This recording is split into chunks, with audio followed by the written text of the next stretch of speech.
નમસ્કાર ખેડૂત મિત્રો, સર્ચ ગુજરાતમાં આપનું સ્વાગત છે.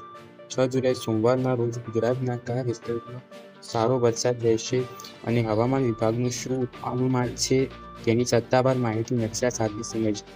પણ ભાઈઓ, આગળ વાત કરીએ એ પહેલાં હમણાં જ નીચે કમેન્ટમાં તમારા જિલ્લાનું નામ લખો અને જણાવો કે અત્યારે તમારે ત્યાં વાતાવરણ કેવું છે. વરસાદ ચાલુ છે, વાદળો છે કે પછી ગરમી અને બફારો છે, અને વાવણીનું કામ પતી ગયું છે કે હજી બાકી છે. કમેન્ટ જરૂર કરજો જેથી લાઈવ અપડેટ મળી રહે. હવામાન વિભાગના સત્તાવાર બુલેટિન મુજબ 6 તારીખે પણ દક્ષિણ ગુજરાતના ભાગોમાં ચોમાસાની એક્ટિવિટી સારી રહેશે.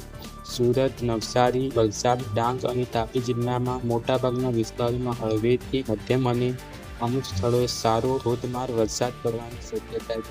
આ સિવાય સૌરાષ્ટ્રના ભાવનગર, ગીર સોમનાથ, અમરેલી અને જૂનાગઢ જિલ્લામાં પણ વાદળછાયા વાતાવરણ વચ્ચે મધ્યમ વરસાદી ઝાપટા ચાલુ રહેશે. મધ્ય ગુજરાતના ભરૂચ અને નર્મદા પટ્ટામાં પણ સારો વરસાદી માહોલ જોવા મળી શકે છે, જે ખેતીના પાક માટે ઘણો ફાયદાકારક રહેશે. હવે વાત કરીએ ઉત્તર અને મધ્ય ગુજરાત. બનાસકાંઠા, પાટણ, મહેસાણા, સાબરકાંઠા, ગાંધીનગર અને અમદાવાદ પટ્ટામાં સોમવારે આકાશ મુખ્યત્વે વાદળછાયું રહેશે અને સાંજના સમયે ગાજવીજ સાથે હળવા વરસાદી ઝાપટા પડી શકે છે. આગામી દિવસોમાં આ વિસ્તારોમાં પણ વરસાદની ગતિવિધિ ધીમે ધીમે વધશે. બીજી તરફ દરિયાકાંઠાના ભાગોમાં પશ્ચિમી ભેજવાળા પવનો સક્રિય હોવાથી પવનની ગતિ સામાન્ય કરતાં થોડી વધારે રહેશે. તેથી માછીમાર ભાઈઓની સાવચેતીના ભાગરૂપે દરિયો ન ખેડવા માટે સૂચના આપવામાં આવી છે. વાદળછાયા વાતાવરણને લીધે મોટાભાગના જિલ્લાઓમાં ગરમીથી રાહત રહેશે, પરંતુ અમદાવાદ અને આસપાસના વિસ્તારોમાં બપોરના સમયે થોડો બફારો અનુભવાઈ શકે છે. તો ભાઈઓ, આ હતી 6 જુલાઈની હવામાન વિભાગની